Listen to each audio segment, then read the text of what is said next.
And hello ladies and gentlemen, my name is Stuart Irvine, and as you can hear, we're all by myself this episode. No Josh this week, due to obviously a prior, acting commitments, finding time to kind of sit down for 2 hours doing a review of a Skype, it just isn't possible this week. So this is going to be one of the rare occurrences where you can have a view just from myself. It's a good or bad, depending on how you look at it. But so it's just going to be my thoughts, going to go for each match one by one. It's going to be fun. So obviously, hopefully next pay-per-view we got was the Survivor Series. Me and Josh, we had a fun time. We're back to normal with our usual stuff. But I thought I'd just bring that up before we start getting into this review. So hope you enjoy. And as one person once said, hit the music. At last, you're on your own! Austin 316 says I just whipped your ass. Yes! You just made the list! Brock Lesnar. And yes, Hell in a Cell 2020. It's an interesting pay-per-view this year. As you can probably guess, it's just me by myself, as you get from the intro I just did. Obviously had 3 Hell in a Cell matches. Very different, very unique. Normally when I think of 3 Hell in a Cell matches, I was a bit, I'm not intrigued by that. But it seems to be a situation where 3 seems to be very interesting and very unique and had some interesting payoff. Obviously, we're talking about Hell in a Cell match with the I Quit match inside Hell in a Cell between Roman Reigns and Jey Uso. We've got the Hell in a Cell match between Bayley and Sasha. We finally got that. And also we have the match between Drew McIntyre and Randy Orton for the WWE Championship. So going in, I was kind of really up for it. In some sense, I mean, I kind of forgot about it, but that could just be because where I am. It was I was interested to see how they put it off. Especially, I think the I Quit match I was very intrigued to see, because I don't think I've ever seen an I Quit match inside Hell in a Cell before, so it's very unique. And also, and the positive thing I knew going into that one is that I knew, well, we'll talk about it in a bit, but I didn't think they were going to, what's the word I'm looking for? I didn't think they couldn't do a crappy, no contest finish they've done for the last 2 years, so we're guaranteed to have some sort of winner, because if I quit, how can you mess that up? Oh, they did try, but yeah. So I was going to really happy, and I was really kind of intrigued to see what happens. It looked like it was going to be a really good pay-per-view, but we'll find out, see if it actually pulled it off in a bit. So, so obviously one thing me and Josh used to normally do when we do this is I kind of mention the pre-show, because I obviously say it's kind of admin, kind of that situation where I've got to bring it up because it is a result during the they do count it even if we don't watch it. Also, we're talking about there was a 24/7 championship match between R-Truth and Drew Gulak. I did see a little bit of a video of that where it's like little Jimmy, Drew Gulak kind of playing, having fun with him, kind of high-fiving him and all that stuff, and then he kind of grabbed him and kicked him. It's kind of weird that you've got a situation in 2020 where you've got a wrestler basically high-fiving a person that doesn't exist and kicking him, and everyone's shocked about a person that doesn't exist. It's kind of how crazy wrestling is.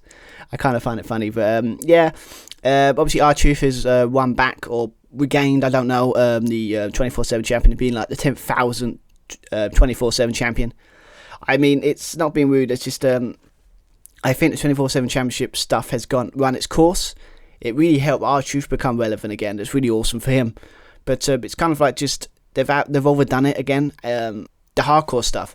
I think that's why they've basically, we all know 24/7 title was basically the hardcore rules from that Crash Holly made famous in 2000, and basically took away the hardcore aspect. So the backstage stuff eventually gets boring very quickly. Especially attention span of this audience these days. I am one of them. But with hardcore, at least you can have the 24/7 ruled anywhere, as well as you can get a really awesome hardcore match in there. So that's why it kind of worked in 2000. But that's why it's when it's course here, because it's all just backstage segments that they've probably done every variation of at this point. At first it was really fun, but it's gone. I think it's gone its course. It's kind of a title that kind of just we need to put it on somewhere. They do have some funny moments sometimes. I think the last pay-per-view I watched, when Drew Gulak kind of won it, I liked that because of the way he kind of walked into the ref's room, and then it's like, do you need any help? And then all of a sudden Drew Gulak's just stretching, and then he sees him and then pins him. I like that kind of stuff. I mean, it does have its moments, but I think it's when it's course. But yeah, so just to point out that obviously R-Truth beat Drew Gulak for 24/7 championship, or I don't know. So yeah, that's start getting into the main show of this pay-per-view. Obviously, we have 3 Hell in a Cell matches, so what a shocker that the start of the show started with one of them. But the one they started off with, I was quite shocked that they went first with this match. I'm obviously talking about the Hell in a Cell I Quit match for the Universal Championship between Roman Reigns and Jey Uso. I don't know what it is about this, but I kind of wished it finished the show. It kind of had that personal stake to it that kind of would have been a great way to kind of cliffhanger, or kind of way to end the show. Very strange they went with that and kind of went to start the show with this. But we've got to talk about the story going into this. It's really awesome. I kind of like it in the sense that it's very personal. As we know about the match at Clash of Champions, that was very good in the sense I've never seen less action, more storytelling, like literally in-ring talking.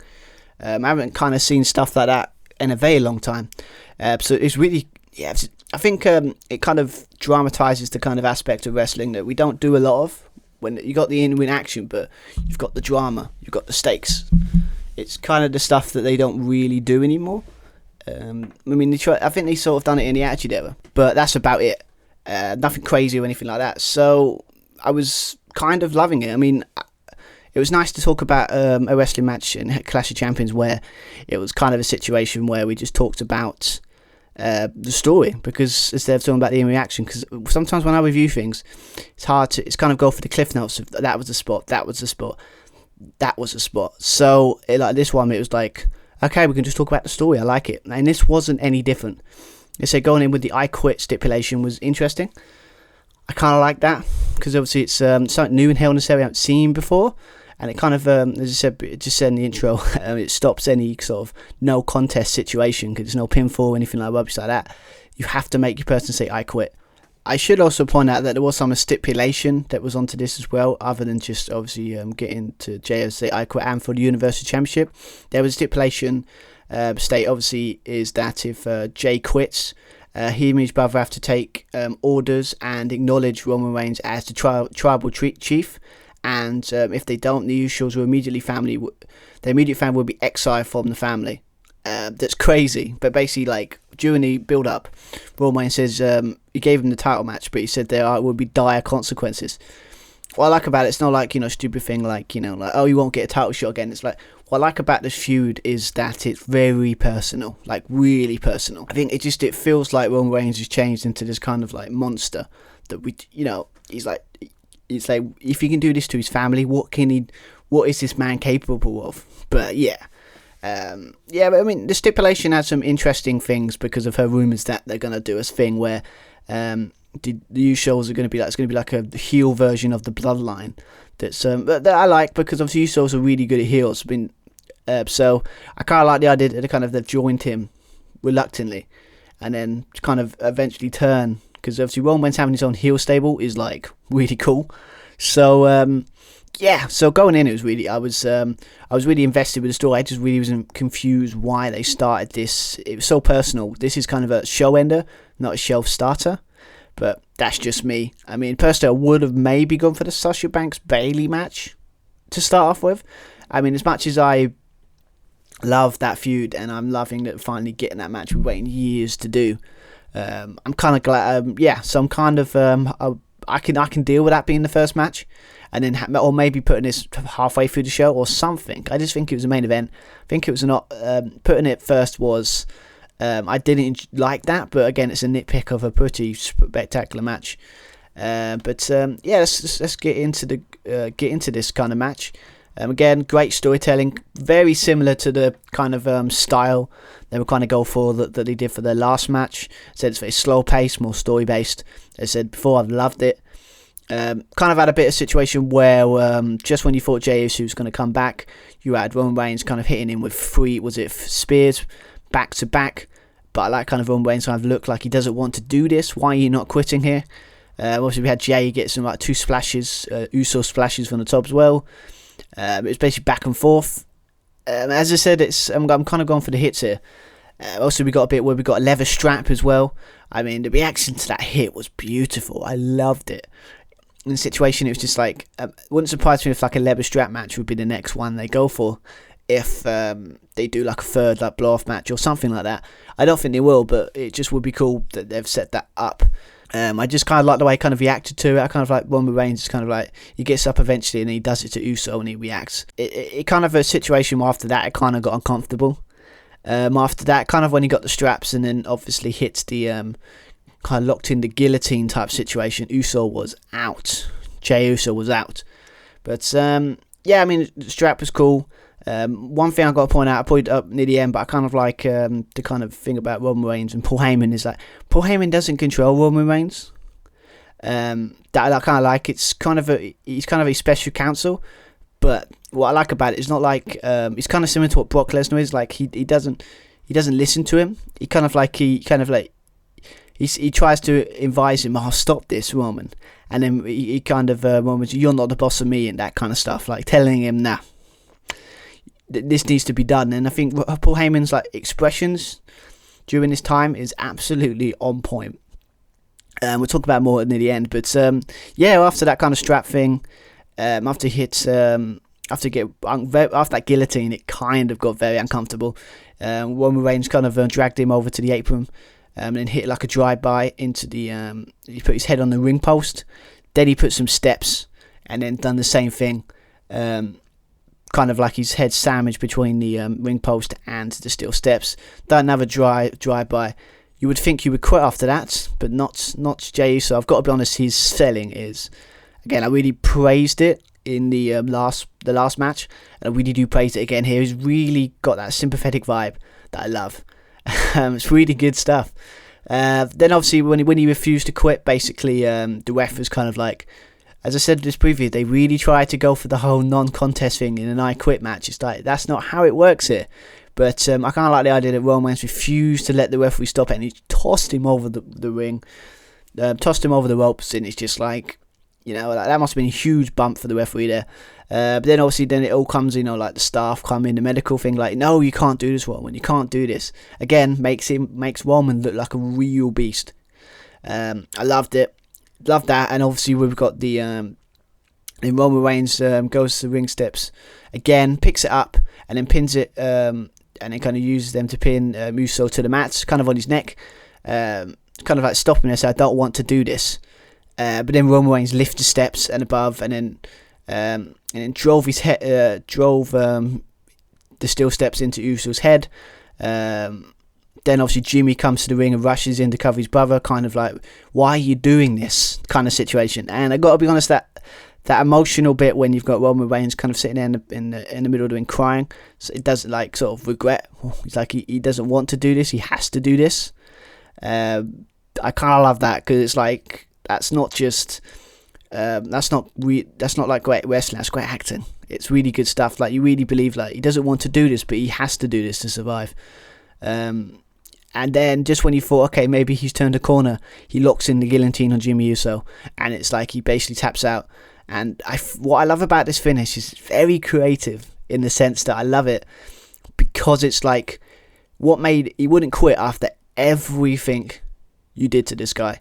You hit his head on, you hit him around the back with some straps, you speared him multiple times, you done drive-by, steel steps, steel thing in the head. He was absolutely out. He will not quit. But why did he quit? To save his younger brother. How much he did it to save his brother. He didn't quit because he didn't quit because it was too much. He didn't quit because it was because he couldn't take it anymore. He quit because he just wanted to save the person he loves. What a storyline to end it on. That's a great story. And then obviously, I kind of like, I think it might be one means playing a little bit, because obviously near the end he kind of stopped the crying and he kind of like turned his ears, wiping his eyes, kind of like going, yeah, you fall for that. Yeah, so basically Mercy choked Jimmy out. Jimmy said, I quit, to save his brother. And after the match, you got Roman Reigns holding the Universal Championship over Uso, and he's kind of his uncle and his father of the family, I can't pronounce the name, comes out to the top of the stage and kind of giving this kind of I don't know what it is, like tribal kind of was it necklace type thing around his neck to kind of prove that now he stands triumphant as the tribal chief and the head of the family. Again, what a story. I'm loving every minute of this, man. I never thought I hear myself say this. I'm really loving Roman Reigns' character. Never thought I'd say this after how many years. His heel turn has been a blessing. And I'm loving every minute of it. And it'll be interesting to see now that obviously the Usos are now on Roman Reigns' side. It'd be interested to see what they do next. What kind of stuff is he going to make them do as he's kind of like has to acknowledge him now as the tribal chief? What kind of things are going to make him do just to make him stay in the family? It's going to be very interesting. I think it's got, again, I said that, but I still think this has got kind of legs. Don't think they have to wrestle each other, but they can wrestle. They can wrestle for Roman, and it could be interesting to see who he goes against next. Again, Daniel Bryan's back now. You've got Big E that's going to trying to push.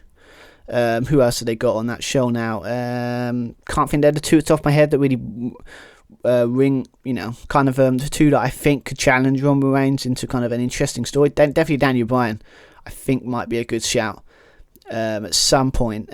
So yeah, I mean, that's really where I want to go. But yeah, as I said before, I think I liked the thing near the end where Roman Reigns walking about with his title, walking up to those families before, and the kind of Heyman's kind of look of like disgust. It's like concern, like, what are you? It's simple storyline, but it's so good. I don't have more to say about this match. All I'm saying, if you want to look at storytelling greatness, watch these two matches, this I Quit match and the one at Clash of Champions. It's great. This was one about like 29-30 minutes, this match, like really long, but it never felt long because you were so intrigued with the fact that I was so intrigued with the storylines. So I'm a huge fan of this. I'm interested to see what they do. Obviously, when this comes out, obviously SmackDown will be out, so hopefully, anyway. So it'll be interesting to see what they do there. But yeah, it'd be really cool. So we will find out. But yeah, Jey Uso looks great. He looks like a sympathetic babyface here, basically selling the story. The way they kind of made him say "I quit" doesn't really diminish him. It makes him look stronger. It might be a thing that you may build him up to maybe turn on Roman and make him a bigger star, but I kind of doubt that. This whole thing was to make Roman Reigns look like a horrible human being, and it ticked every box in every way possible. And this Paul Heyman thing, I kind of like his kind of disdain, as I said before. So if I'm going to give this match a grading, I'm going to probably give it a 7. No, not a 7 out of 10. That's disgusting. I'm going to give it a 9 out of 10. I think it was a bit overblown a little bit sometimes at points, and I do think, what was the point of having Hell in a Cell stipulation with in some ways, because they didn't really use it other than chucking him onto it, but it still kind of gave that kind of feel like he's caged in with Roman Reigns, that I guess is good. So yeah, I'll probably give it a 9 out of 10. Brilliant match. I think but to start the show, I honestly do think it should have finished it, but that's kind of like a kind of a scheduling or structuring issue more than actually the quality of the match. So yeah, so that's my thoughts on Roman Reigns versus Jey Uso. Yeah, it's a really good match, so really fun. So yeah, so obviously now we'll go into the next match. It was a match that kind of started 2 weeks ago, kind of during the draft situation, where Elias has come back after weeks, I think like a couple of months after he got run over by a car in storyline. I don't know if he was just injured or just didn't want to compete because of coronavirus. I don't know, can't remember. But yeah, so this whole thing was kind of started with kind of blaming Jeff for the kind of hit and run situation. That I thought it was blatantly obvious that they found out that it was Sheamus that run him over and kind of planted evidence to blame Jeff Hardy for the thing. In that really uninspired, very terrible storyline that I really don't want to talk about again. But yeah, this feud feels very rushed, kind of feeling that they needed a match like this on the show halfway to kind of put together something to go in between the Hell in a Cell matches that they've booked better. So this is what it felt like to me. So yeah, so Jeff Hardy versus Elias. Gotta be honest, not excited for it. It's not exactly what you call, the match you want to see. It kind of not. This is kind of the problem I have some pay-per-views is where they just tag on matches for the sake of tagging them on. And this is what it feels like. This match feels like. Again, it's like 7 minutes. This match. It was the good thing I don't mind about it is they've only gave it, 7 minutes. They haven't got like 12 to 15 minutes. They've given the time on the things that matter. So I'll give them that for they've got the timing right. But yeah, nothing really in this match really. It's pretty decent. only thing I can really remember from it when you think about this match is more the finish. Obviously, you got the bit when I was near the end when Hardy hit a twist of fate on Elias, and he went to the top, but then Elias rolled out the ring to the outside. Then he climbed. Then Jeff kind of went on top of that. Obviously, because now it's not a post. Now it's kind of like a platform of some kind. So he was gonna go and like hit him from there, but obviously it was too far. He got down. Elias was gonna go for his guitar and try and hit Elias with it. Hit Jeff Hardy with it. I mean, but yeah, he just couldn't.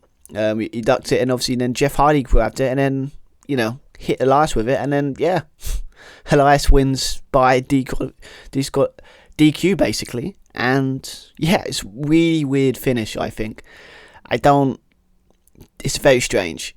I don't know why. It's kind of like wouldn't Elias want to kind of like escape, but Jeff Hardy just kind of hitting it, and then that's it.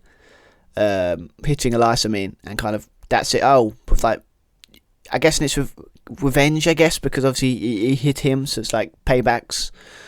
Paybacks a bitch, as they say. But I don't know. Just doesn't feel like Jeff Hardy's character for me. I don't know. It just feels weird. But then on the flip side, it shows how much they really feel very little this match, because I think on obviously he's on Raw now. It's they're putting him in.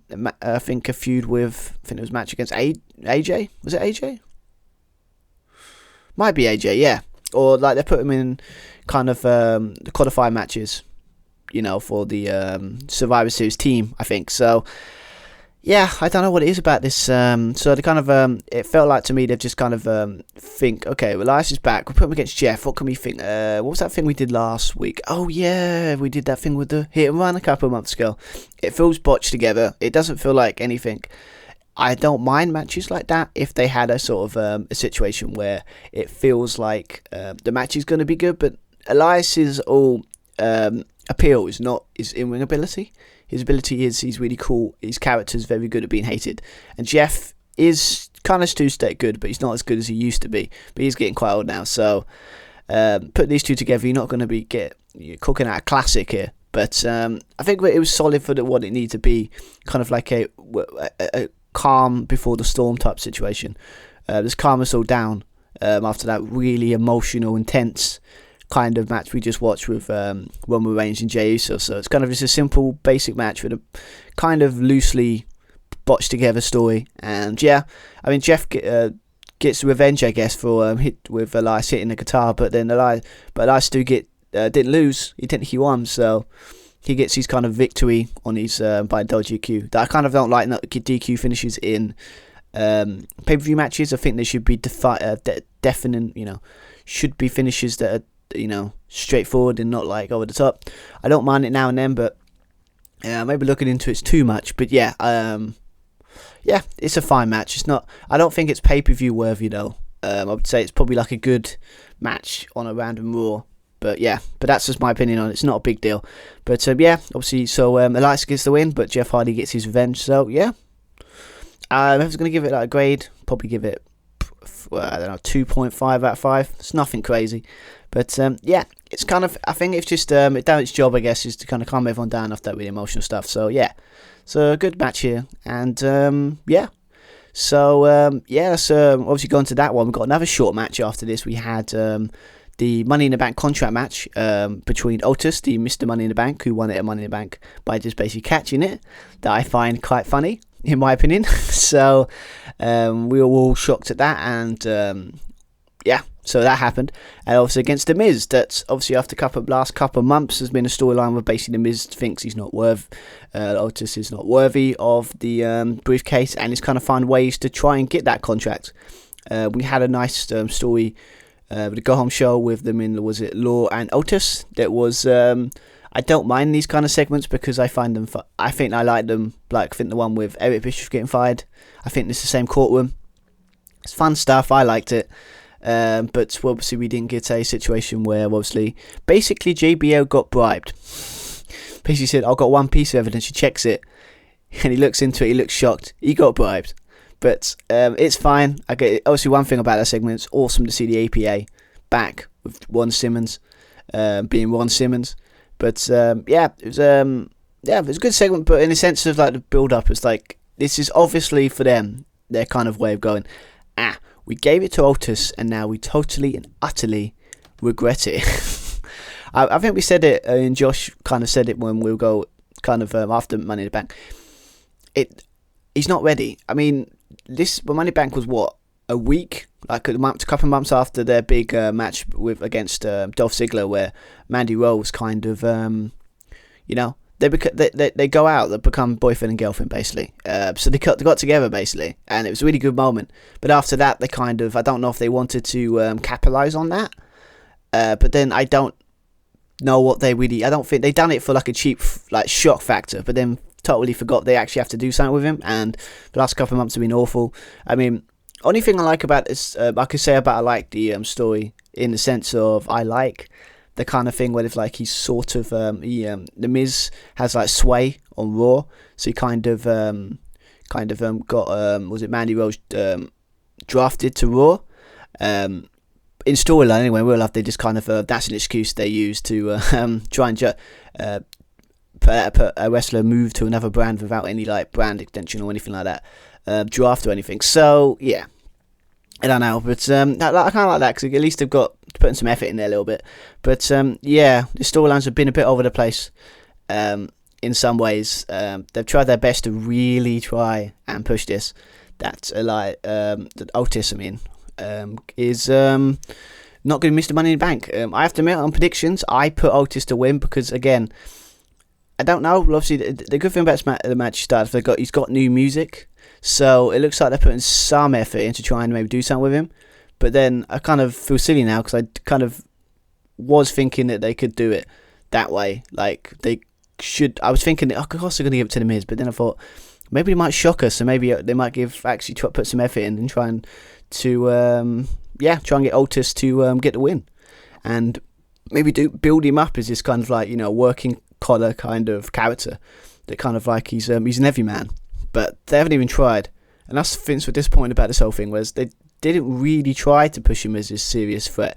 They've kind of just let him do his thing and kind of forgot about him basically. It could be. It's kind of disappointing in my eyes, but that's just my feelings towards it. Maybe it's because it's on SmackDown, they kind of like drop the ball on it because of certain, situations. But yeah, it's kind of sad. But yeah, when it comes to this match, I would say it was fine. Again, it's quite a short match in the sense it was on like I think it's 7 to 8 minutes. I mean, the best bit I think that was it. There was this bit where the Miz done a big boot to the face to Otis that looked really cool. But kind of again, this match is not. It's a situation of the Miz trying to take out Otis, but it's just like he's doing his whole like Hogan type situation where it's kind of like you can't take him down. But yeah, obviously you had Tucker on Otis' side, and obviously you had John Morrison on the Miz's side. Yeah, I mean, obviously you knew at some point that probably one or two of them were going to get involved. Probably John Morrison. We did get near the end when kind of was it Morrison in the corner, kind of with Otis in the corner, Morrison thinking he can hit with the briefcase, but the referee saw Morrison trying to, and he ejected him from the basically arena, ejected him from ringside. That's kind of funny. But then you obviously got Tucker sort of like standing next to that briefcase, and when I saw that, I was like, he's either going to hit the Miz or he's going to hit Otis, and what a shocker.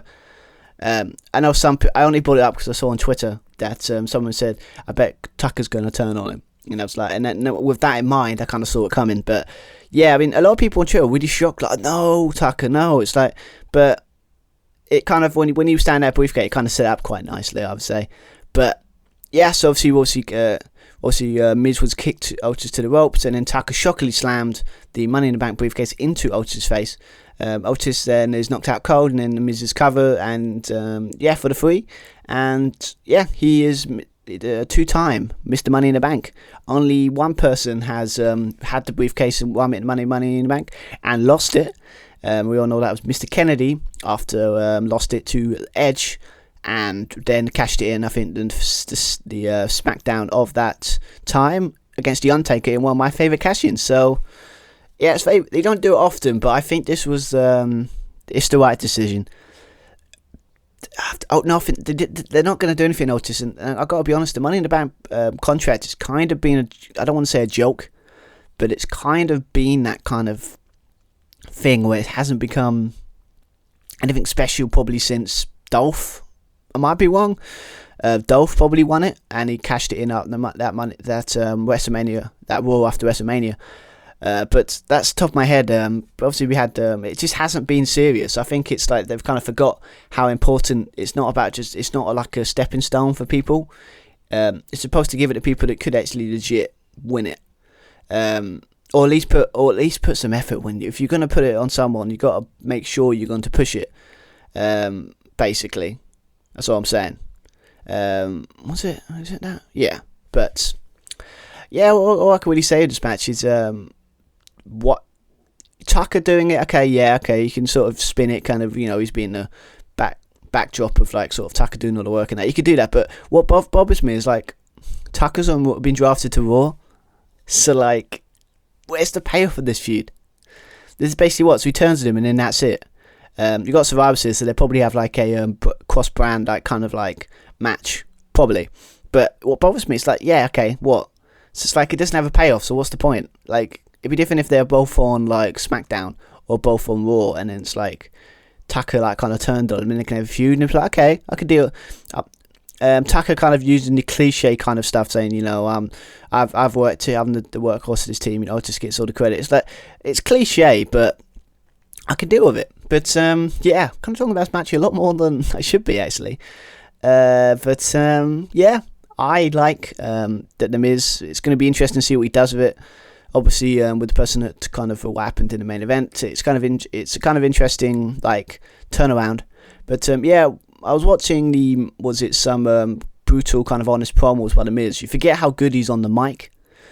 So I'm intrigued to see what they do with him, because if we get anything close to that kind of run when he had the Miz Taraj and kind of when he was Intercontinental Champion and he kind of the longest reigning, and kind of them kind of promos, we're going to have some pretty awesome stuff. So I look forward to see what they do. I think it looks like he's having a feud with Drew McIntyre at the moment, so I don't know what he can do with that, or from what I'm seeing from Raw. So that might be a good stepping stone, former WWE champion. Well, I've just spoiled the ending, but you probably watched it if you listened to this review. But yeah, it's fine. So the kind of the Miz winning I like, and kind of the way Otis lost, I guess, gives some sympathy. But again, I don't understand why they traded Tucker to Raw if they had a plan to do a feud between Tucker and Otis. Yeah, so a bit strange in that regard, but it's fine, I guess. I mean, what they'll do is they'll probably have a blow-off at Survivor Series, and it'll just be a one-off match, and Otis will win, and yeah, and they'll go to hopefully do more awesome things on SmackDown, and they might, now he hasn't got that burden of the briefcase, they might actually try and push this guy to do something, or be something really cool, so fingers crossed. Yeah, so after that, we're going to go into the second Hell in a Cell match, between a match that I've been clamouring for basically years, and me and Josh have been definitely.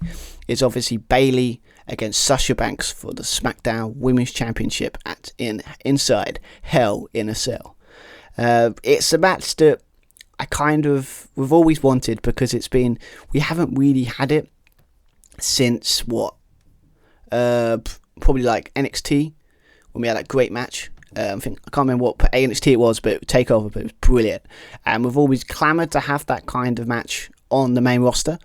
The kind of run, obviously, with the Bayley kind of having the championship for only like 300 odd days. I can't, top of my head, what the thing is. But yeah, so usually the whole partnership of that during SmackDown was pretty cool. And we were kind of watching each pay-per-view, looking at the chinks in the armour, trying to find out the time when she would finally turn. And then eventually she did. Took her out with the chair. But then obviously she took her out, took her neck out. And then obviously we think she came back, and then she took her out again.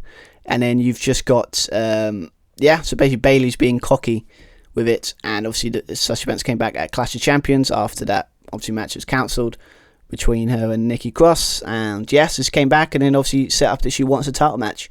Some pretty decent promos by the build-up to be fair. But yes, I like the kind of thing going into it where kind of like Bayley's refusing to sign that contract. And it took her kind of Sasha Banks doing the kind of, top of my head, like a CM Punk situation, Like with CM Punk went against Alberto Del Rio. I think this is not, it's probably been done better, but yeah, where it's kind of like he kind of had the Anaconda Vice and made him give him the match. And it's similar to that with Sasha Banks. She kind of hit the bank statement with a chair and kind of made her to sign the contract. So the match is on. So it's kind of like a revenge thing. The timing couldn't be better actually, because as you know about Hell in a Cell, I've always said is feud ender. So it kind of you have this kind of turn, and it just happens to set up just nicely on the Hell in a Cell match. So you never know, it might be a one-off thing where we have this match and then Bayley, Sasha Banks goes on to do things. But again, I'm kind of spoiling the ending. But obviously had a cool thing with the end, the start, where obviously Bayley had that chair, using it, the one that took out Sasha Banks. But then I like the thing where it's kind of Banks kind of kicked it out of her hands, and kind of the chair was outside when the cage was being lowered. So like Bayley has lost her weapon, so she's her favourite weapon. So she was a bit, or kind of distraught by that, and she was kind of panicking. A lot of Bayley trying to go underneath the ring when the match started, trying to get some weapons. But I like the thing when Banks kept taking them and throwing them away, like especially the kendo stick, kind of throwing it out of the through the little holes in the cage and then chucking it out, almost hitting Marco Cole. So even when she is a face, she still hates Marco Cole. I'm not joking. We had this cool thing where they're setting up a table. I think it's like not fully, and obviously we had Banks hitting the Meteora on the off the table, like the semi set up table on the cell that looked pretty awesome. And then she went to the top and hit a Meteor from the top of the ropes. But yeah, it's kind of I kind of go through each bit here. It's like it's a really solid match. I think what I like about this match is it's basically like if you watched last year, I think 2 years ago or something, when it was Becky Lynch versus Sasha Banks, very similar kind of layout in this, I think, and that was a great match where it's just like the unique ways of using the cage, unique ways of using it, weapons, and like example, like top of my head, you got the with the kendo sticks on the steps, in between the steps and the cage. It's kind of cool, and like kind of like hip tossing her, or kind of like catapulting, like Bayley catapulted her onto those kendo sticks. So it's kind of unique. I like that. All kinds of stuff. What else have we got? Kind of like, as always, you always have, like, when you got a steel chair, I always used to do it in a wrestling game where you wedge it in the corner. Some of the selling in this, I mean, Sasha Banks has got one of the best sellers. I mean, I think the bit when she kind of she set up a chair in the middle of the ring, and kind of to put on Bayley, but then obviously Bayley countered it and kind of based on a trip up, and she basically like went head first into this set up chair, and the way she sold that was beautiful. I loved it. If there's anything of these Hell in a Cell they've got some of the best sellers in it. You've got Jey Uso in the Roman Reigns Jey Uso match, and then obviously you've got Sasha Banks as well, one of the best sellers, against Bayley. So yeah, I just like, it's so unique. It's like, it's just basically like a battle, proper war, and I loved it. Obviously I did find it kind of funny when he kind of like setting up. I think she was trying to use kendo sticks, kind of put them together. I don't know what she was trying to do with it, but I liked the way she was trying to be unique, but then it just didn't work. And then she was like, "Nah, I'm good. Okay." Obviously, she's like, she doesn't work, so she's like, "Okay, I'll give up on it." I just find it funny that this kind of has that kind of situation where she uniqueness. She tried to like be innovative when it comes to doing stuff, and she couldn't get it done. But we obviously had some. I could probably name not all spots, but I don't want to be that kind of guy. But obviously got the most memorable one I like, where Bayley grabbed the ladder and slides it in the ring, and then she sets it up with two chairs, and then uses the ladder to bridge them on the chairs, and then Bayley goes and put her face first on top of the ladder, and was I think she can do that elbow drop that she's she's done recently. She got some spray and put an X, as the X marks the spot. But obviously it was a really good finish. She looked uncomfortable. Then obviously you got Bayley goes for the diving chair shot from the second rope, and then Banks kind of rolls up away and then hits a belly to belly onto the ladder. That's really cool. Kind of like a homage to, or kind of like, respect. But yeah, kind of how did the match end? It kind of ended with a very unique, very similar to what's unique way when it kind of used the the chair, the kind of thing she used to get her to sign the contract. Now she does it to sign. To get her to win the match. So obviously the ending basically was Bayley fighting back. She hit a belly to belly, but Banks kicked out. But then obviously Bayley grabbed the chair, was going to go and goes for a chair, so a chair onto the Bayley to belly kind of thing onto the chair. But Banks countered into a bank statement, and obviously across the chair, kind of across her chest, or like across the, like using it as like a leverage. It's kind of cool. And and Bayley taps, so that ends her record. I think 365-day reign as champion. And obviously, so Banks gets her win. She's become a Triple Crown. She's won it all. She's won the Women's Championship. She's won the NXT Championship. She's won the Women's She's won the Women's Tag Team Championships, and now she's won the Women's SmackDown Championship. She's won it all. She's become, I would say, their version of a Triple Crown kind of situation. So that's awesome for her. But I mean, I'm probably paraphrasing, but this match was good. It had story, it had like depth, it was brutal, as it had the kind of intensity you would want from a sort of like a betrayal type storyline of friends friends becoming enemies. You had some unique spots, you had some great selling, you had some awesome highlight reels on this stuff. It was glorious to watch, and I think they gave it a good 20-25 minutes, good amount of time for a match this big. I've been waiting for a few years, and it's very lived up to the hype in my opinion. But so that means Sasha Banks has won it. So the question always is now, is she going to be one of those people that Sasha Banks has always had this thing where she wins the match? She can win a title, but she's never really good at she usually loses it in her first defense. So hopefully, in this case, we can have a situation where she kind of keeps the title. Obviously Bayley, I don't know if they've brought back the kind of rematch clauses, but it'd be interesting to see what they do. Probably after Survivor Series now, because obviously now Survivor Series we've got Raw versus SmackDown kind of championship matches. So at the moment we've got Asuka versus Sasha Banks. To anything like the last two meetings we had the last couple of months, that's going to be a really cool match. So I guess in the Bayley stuff's going to put on hold for the time being. But we've got to talk about Bayley just briefly before the we've got to talk about Bayley's kind of finish. Her reign, I would say. Really, I mean, give her credit. It's like Bayley is kind of like, I always thought she was always under the radar. They gave her the championship, and they just let her do her thing. I think with going off Sasha Banks really helped. I think she really went all in with it. I mean, I just I've said it before on previous reviews, me and Josh has anyway. Is really a fan of her run. It said went on the radar. The matches are usually quite unique and interesting finishes. She's very unlikable, and it's just really. I think she's this would be a defining character trait for Bayley. Now it's thinking of this, I can't think of her. I don't think of her as the bubbly kind of happy to be there wrestler that we know from NXT and brief times on the main roster. Now I feel Bayley of this version. I think it's been a great heel turn at first. So it'll be interesting to see. But the point of it is her heel turn. It was defined by having the championship. So now it's going to be interesting to see what she does without it. Is she going to get more vicious, more brutal? I don't know. I'm intrigued. Obviously, we'll find out on SmackDown during the week. So to actually tonight, because obviously I'm calling this on a Friday. So hopefully that'll be really cool. Hopefully Bayley doesn't win it back straight away, because that's the problem with Sasha Banks. As I said, she keeps winning it. She wins it, but she's not very good at defending it. So hopefully she has there's a rematch between Bayley and they might do that. Yeah, Sasha Banks.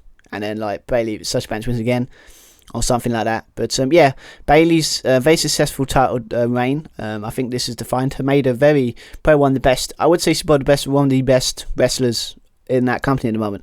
She has been for a while, but this she finally feels like she's a defining characteristic that I like. So, but Sasha Banks wins, really awesome match, and really enjoyed it. Really enjoyed it. So the question is this it? I don't know. Obviously after Bayley, what's kind of challenges? The kind of thing I was thinking of is you got Bianca Belair. It's obviously now on SmackDown, so she. I think I saw someone bring it up on a forum or on Facebook, and yes, all I've got to say is that's going to hopefully be awesome. Maybe they can build that up.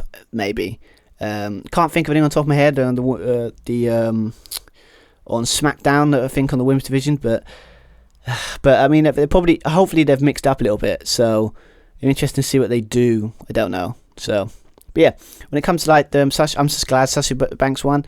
Bayley's his reign is finally over, but I think she's done a great job and she should get praised for it. So yes, that ends. Hopefully, it'll either continue a feud or it'll be where sort of keep it on the back burner for a bit and maybe tease it a bit more for like a big like match at WrestleMania would be awesome because. I think Josh, or was it me or Josh, somewhat basically like we really want this match to be it is WrestleMania worthy. So hopefully this is only the beginning and not the end. But we'll find out tonight on SmackDown, won't we? So yes, as I talked about a lot. So now let's go into a match that again I didn't know was even on the card, unless they've just added it because of time, or I just wasn't paying attention. I don't know why. But yeah, so obviously I'm talking about the United States Championship match between Bobby Lashley and Slapjack from the, I always get this name on, Retribution, that's it. So I mean, as I said, it's like, what is with this match? Like, you've got Mustafa Ali as your figurehead, and you let him go against I think it's not Thatcher, Timothy Thorne. I think that's what his name's called, Slapjack now. Not a great name. So the question I asked, I said on my little notes here, why is this on the card? It just feels like they've forced it. I mean, at least the other two had some sort of build beforehand, like you knew, but this one didn't. It's just, what is this? It's like, I mean, the only thing it did is it made Bobby Lashley like a proper monster, throwing this guy called Slapjack around the ring. You'd have moments, Slapjack. I mean, I'm not going to sit there and kind of talk about it way too much because we're not a lot. I mean, he has some good like high flying moments. I don't know if they were trying to do this. Seems like a thing they were trying to do with kind of Dark Order have done it, because you can see this kind of is a rip off of Dark Order in the sense that, you know, guys with masks walking around talking about, you know, like, you know, join us and that kind of, yeah, maybe not that, but you know what I mean. But yeah, so I mean they've done it in AEW. That's kind of where they have like members going against they're more than goons, and it works well because it's actually really good. But it doesn't work here, I don't think, because I think Retribution are kind of dead.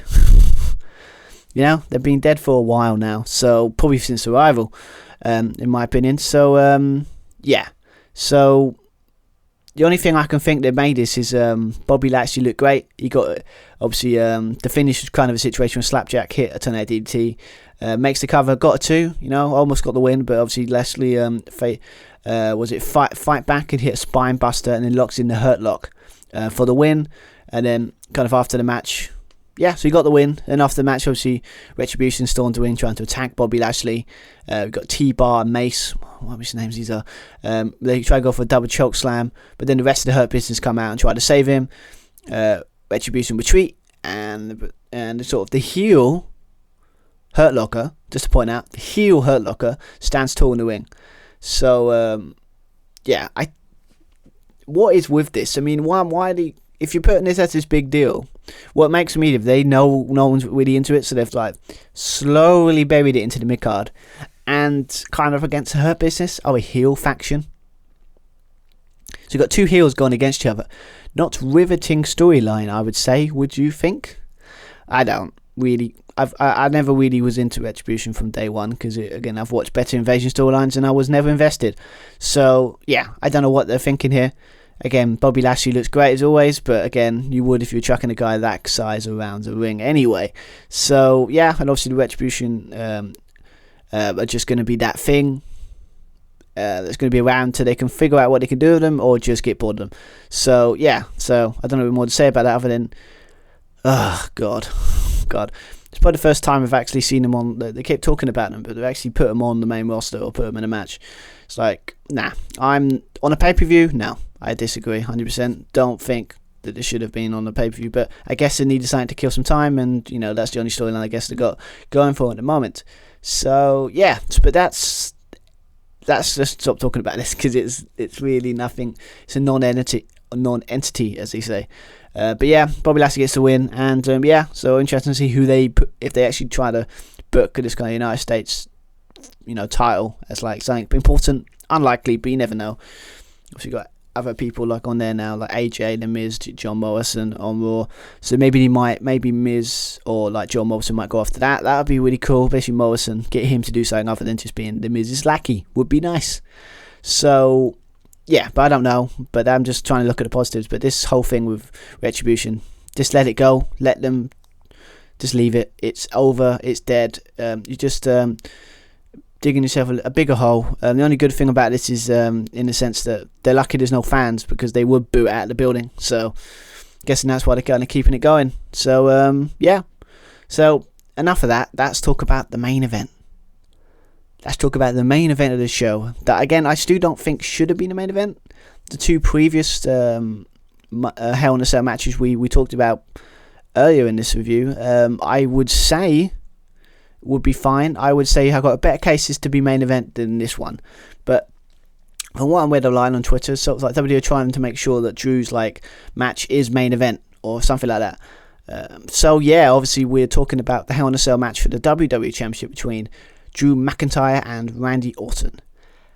Interesting feud this in the sense that I remember saying in my previous review that I think this feud's got legs, but then obviously after the weeks what they've done, I kind of don't agree with my own statement there. It's like at first it was like, okay, they can see what they could do it, but I think it was like a situation that now what they did with it, obviously the Legends got taken out. I think the day after, on the Raw after Clash of Champions. But I mean, a cool segment where obviously dressed up as a janitor, Randy Orton, go in the room that says Legends. It's obviously like it's, they're all sitting there playing poker. Turns the lights off, beat the crap out of them, and then kind of walks out. So takes them out, so he gets the revenge, whatever. So, yeah, and obviously Drew's getting fed up with Randy Orton. And kind of, I think Randy Orton wants one last shot, or something like that. But again, I've kind of lost interest in this feud. It kind of, it had, when it started, it was fun. I think SummerSlam, it was good. I liked the ambulance match at Clash of Champions. You could say that could have been the kind of, that felt like a feud ender, in my opinion. But again, at first I thought, it could have legs, but now, with the beauty of hindsight, I kind of disagree. I don't know what to talk about this match. I mean, it has a construct of like a Hell in a Cell match. It's really good. Obviously, you got the bit started in the sense of Orton attacked McIntyre on his way to the ring. Obviously, kind of brawl ensued, and obviously started attacking each other from the outside. Orton tried to drop McIntyre onto the announce table, but then he blocked it, and then McIntyre lands a punch and slams into the cell. And obviously, at the start of the match when the cell injured, McIntyre had the advantage. Just really cool thing that's really like dangerous. It looks really cool. Is when you had he picked up the steel steps and tried to chuck at his head, and it kind of like where he kind of ducked and it kind of hit the cell. I think it was kind of cool. I thought, again, the good thing about this match, I think, is you might be tired of the feud, but my God, it was still mildly entertaining. I mean, it kind of was a cliche kind of inside the Hell, but what I like about it is I've always wondered why they never do this. I always do it when I play the Hell in a Cell in wrestling games. Why don't they climb up the cell? I mean, I don't know why they never done it before. You don't do it. The only people that we do it is Shane McMahon when he jumps off it. But I don't think he's the only one I know on top of my head that would jump off the top of a cell or push them off the cell. But except he's the only one, maybe Mick never again. But I think obviously we got some. Well, obviously you got Orton climbing. You got the bolt cutters, kind of a. What was it? Cutting the kind of a chain off the door to get outside, and they had a fight into the arena and then came back, and obviously Orton climbed to the top and kind of baited, McIntyre to come to the top of the cell. Again, cool visual. I like it.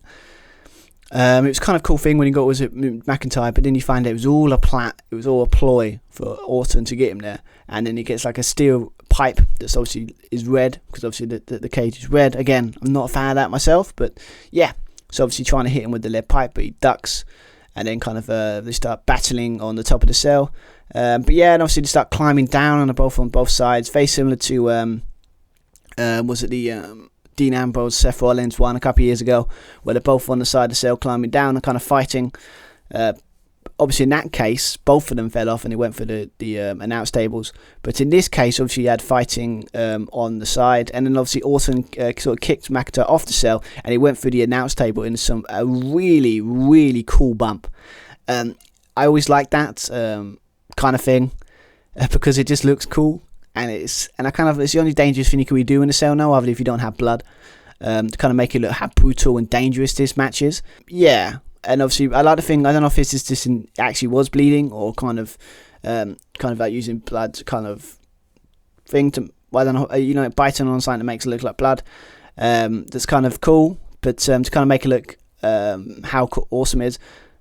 Yeah, I'm kind of just talking nonsense at the moment, but yeah, but it's like it kind of like his mouth was bleeding, so like look, he's like broken his ribs or something. I like that. I should have known better though, because I kind of after this, if Drew was gone to win, it's kind of make Orton look weak if you just pushed him off a cell when he doesn't win. And obviously he's got a broken rib, so like that's what he's selling anyway. So it looks like Orton was gone, like Drew was. That's the kind of thing. Well, he lost, but the guy did have broken ribs, and he still had to fight back near the end. But yeah, well, obviously we had a fight in the end. But obviously, Orton goes to near the end. Orton went for the RKO, but then obviously McIntyre counted into the Claymore. But then obviously, the Impact knocked Orton out of the way. But then when it receives, and then McIntyre kind of receives. Orton then sets up for the Claymore again, but Orton ducks and hits the RKO out of nowhere and gets the 3 count and becomes on the third longest reigns, I think, equaling I think like 14 or 12 of kind of like Triple H's like world championships. So yeah, Orton's done it again. Again, I think the problem with I have with this is the situation. I think some other people point out it's a month too late. If they were going to put the title on him, should have put it on at the ambulance match, because I think that's what some people thought that's where they were going to go. But if they weren't going to put him on the title, then I don't think they ever would. But in this case, it just feels like he's won it. But like, is that it? So it's like, okay, it feels like top of my head, like a Goldberg situation where like I think it was Elimination Chamber. It's like he should have won it there. But then obviously he won it a month later, and it's like he won it, and that's good. But it's like it felt off, I feel. But yeah, I mean, again, it ends kind of Drew's kind of like really cool, very good reign. Again, another person they've booked really nicely during this pandemic. I think he's added some really good feuds. I think for me in person, it solidified him as like a main eventer now. Hopefully this is not just one of those one and done reigns. Hopefully he wins it back at some point in the next couple of months. But yeah, Randy Orton is champion. I'm not against it, because obviously it's kind of built up.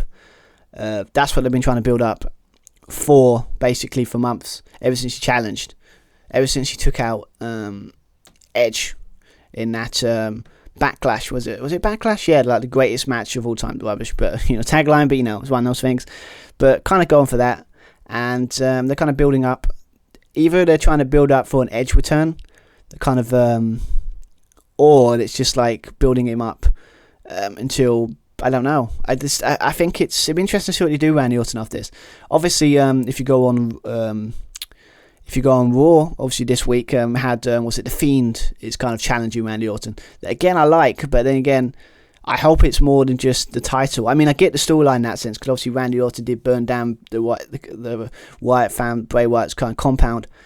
So again, it kind of continues the story you got with the Fiend, with the whole righting the wrongs of his past. And I think Randy Orton, I kind of like that. And obviously with Alexa Bliss involved, I kind of like that kind of storyline at the moment. So that can be cool. But again, I don't like the idea of being a title again, because again, Bray Wyatt, the Fiend, is kind of cool when he doesn't have it. It's more like it's based on story, not by title. So I don't know really, but yeah, that'd be cool. And obviously there's a Drew going against. It seems like unless it was just a one-off match against The Miz, so maybe that's a thing, maybe. Yeah, I mean, it was good. Again, it was probably, I wouldn't say weaker of the other two, but it was still fun. I mean, obviously that spot when he fell off onto the announce table was really like cool. But yeah, I think at some point out that other reviews, it's really telling is all 3 matches were very uniquely different. It's like you had the kind of Roman Reigns and Jey Uso was a story based, less about the spots and more about the intensity. You've got the Sasha Banks Bayley was kind of exactly what you expect, kind of like spot fest, great unique action, cool spots, that kind of stuff you expect from them kind of Hell in a Cell. And then when you've got to Randy Orton, it's kind of the same but a bit more physical.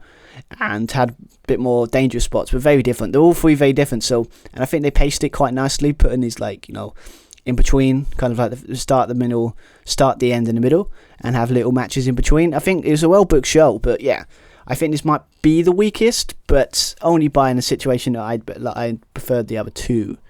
But yeah, overall, I think it'd be interesting. Again, it'd be interesting to see what they do Randy Orton and Drew. But I just hope this isn't the end of Drew McIntyre, because again, he's had a really good reign, and I've been really impressed by what they've done with him. And it was actually nice for a change, for someone to actually win the title and actually book him correctly. That's awesome. So hopefully it's defined. Same with Bayley, I guess. It's like this reign is kind of defined him as like a main event, or like kind of mainstay in that kind of division, as well as the obviously Bayley in the women's division as well. So it's the end of reign. It could say this pay-per-view could be defined by the end of a good long title reigns. But yeah, I enjoyed it. So I'm interested to see, maybe this Randy Orton feud might be an interesting storyline, and I might be kind of not bothered by it. But obviously it might have to take a back burner, because obviously it's Survivor Series, and obviously Randy Orton's gone against Roman Reigns. It's ironic because a couple of years ago no one would want to care about this match, but because we've got a heel kind of awesome Roman Reigns at the moment, it's intriguing. Got to be honest. But there are rumours that they were going to they took the title off Drew because they didn't want him to go against Roman Reigns, because obviously Roman Reigns has got a kind of good thing going, so they didn't want to have to book where Drew kind of lost that match. So that could be true, but then I think it's just they thought it was time. He had a good long run, and I think it's time to take a title off him. But I would have probably gave it to him on SummerSlam at the Clash of Champions ambulance match. But again, that's kind of I did enjoy that match though, so I kind of let it go. I thought there was legs, but I didn't. I didn't think they'd do what they did, but I kind of enjoy it. But yeah, well, it looks like this feud's over. So yeah, it's so interesting to see what they do with the Fiend and Randy Orton. But yeah, so obviously that's kind of wrapped this up really. So my final thoughts on kind of Hell in a Cell is that it's really solid pay-per-view. Again, all three of the Hell in a Cell matches were really well constructed and really fun to watch. The matches in between were kind of forgettable, but kind of fine, because they gave little time to them. I think most of them didn't even get more than 10 minutes, and he gave most of the time in the matches that matter. So I can let it go a bit, because obviously this whole pay-per-view is built on the idea of Hell in a Cell, and Hell in a Cell matches, in my opinion, all three of them did deliver. So I think it's a really, really solid pay-per-view. I give W credit, the last couple of pay-per-views have been really solid. If you look at it, it's like they've actually been really enjoyable. I mean, I've enjoyed it. I mean, the Clash of Champions pretty decent, I guess. I think SummerSlam was a good one as well. But I just think it's a really they've done a good job in these, I guess. Maybe it's because of low expectations on my part that I thought, okay, I expect them to be terrible, and then you find that they're actually quite solid. So it might be I've got a low bar that I'm actually enjoying these shows a little bit more. But yeah, Hell in a Cell we delivered this year, and the good thing is they didn't do a finish that involves no DQ or end of contest in a Hell in a Cell no disqualification match. They learnt their lesson. That's why I can't believe they actually did it though. It's like they finally decided that maybe doing no contest in a Hell in a Cell match isn't a good idea. They tried it once, they done it twice. Looks like they didn't go 3 times with this situation. Oh, they did try Roman Reigns, Jey Uso though. Oh, they did. But in that case, it kind of worked, because it was really personal and really uncomfortable to watch at times. So yeah, so awesome pay-per-view, I would say. If we're going to give it, I'll give it 8 out of 10. I'm going to give it a good rating. Just because I think the Hell in a Cell match is really delivered. I mean, Jey Uso kind of Roman Reigns could consider one of the best matches of the year as well. Could say the same with Sasha Banks and Bayley match, probably up there. Maybe not so, in my opinion, maybe not the main event, but again, it's all personal preference here, isn't it?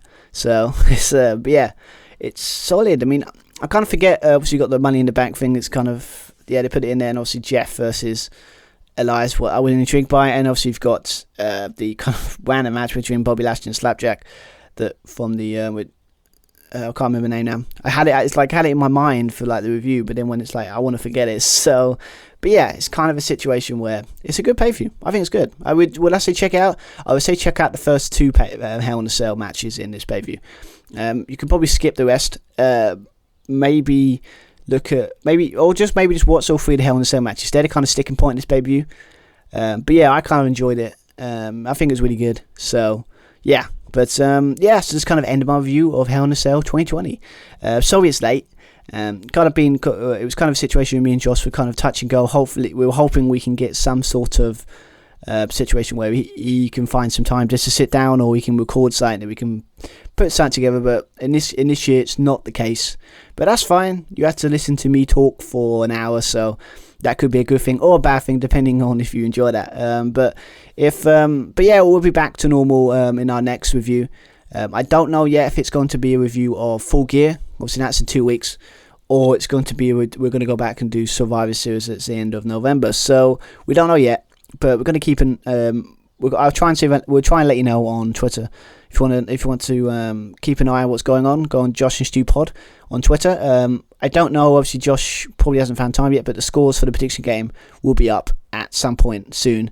Obviously, I'll see if I can track down and see what Josh is doing, but he's kind of busy, so I don't want to keep messaging him. So that should be up soon. This should be up probably. I'm recording this now in a couple of hours, but depending, it's on Friday, so if you're watching it afterwards, so this should be up soon. So hopefully, this might not take long to edit, so that'd be good. So yeah, we're back to normal the next review. Hopefully, you enjoy me listening to me review it, and yeah, so we'll be back. I'm going to say I'm going to try and see if we can do Full Gear. If not, it may be Full Gear. I might do my own little review again. And if you enjoy this, so yeah, I'll be back. I'll be back soon. Me and Josh will be back together. To do more reviewing. Check out our Twitter, and yeah, hopefully you enjoy, and I'll be back we'll be back soon. So hope you enjoy. I've been Stuart Irvine, and have an awesome day. Bye everyone.